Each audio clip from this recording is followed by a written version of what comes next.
তোর এরকম দিন দিন ফুলছে কেন রে? বাবা কি বিশ্রী লাগছে। তোর বাবা মার বিয়েতে তো খরচা করেছিল কারা রে? আমাদের মতো আত্মীয় স্বজনরা করেছে। তোদের বাড়িতে গিজার নেই না বাবু? আসলে তোর বাবার চাকরিটা তো একটু টলমলো এখন।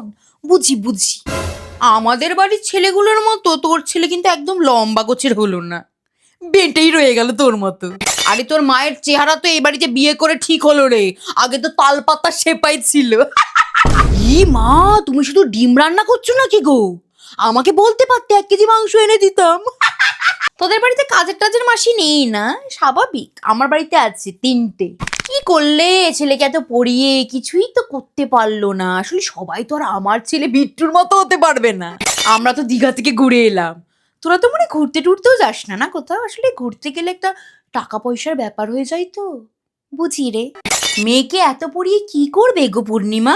একটা ভালো ছেলে আছে, বলো তো কথা এগোই। তোর মা তো বাপের বাড়ি থেকে সোনা নিয়ে এসেছিল, সব পাতলা পাতলা। ই মা, তোর ছেলের গায়ের রংটা এরকম দিন দিন কালো হচ্ছে কেন রে? আমার তো মনে হয় তোর উপরেই গেছে। ভালো করে পড়াশোনা করে মানুষ হোস, তোর মায়ের তো আবার শিক্ষাগত যোগ্যতা। তোদের টাকা পয়সা লাগলে কিন্তু বলবি বাবা, আমরা তো একটাই পরিবার বল। এই নে 20 টাকা রাখ। শোন বাবা, আমরা কিন্তু তোদের নিজেদের লোক, আমরা কিন্তু সব সময় তোদের পাশে আছি। ওই জন্যই তো 7.5টা আর কাটতে চাইছে না।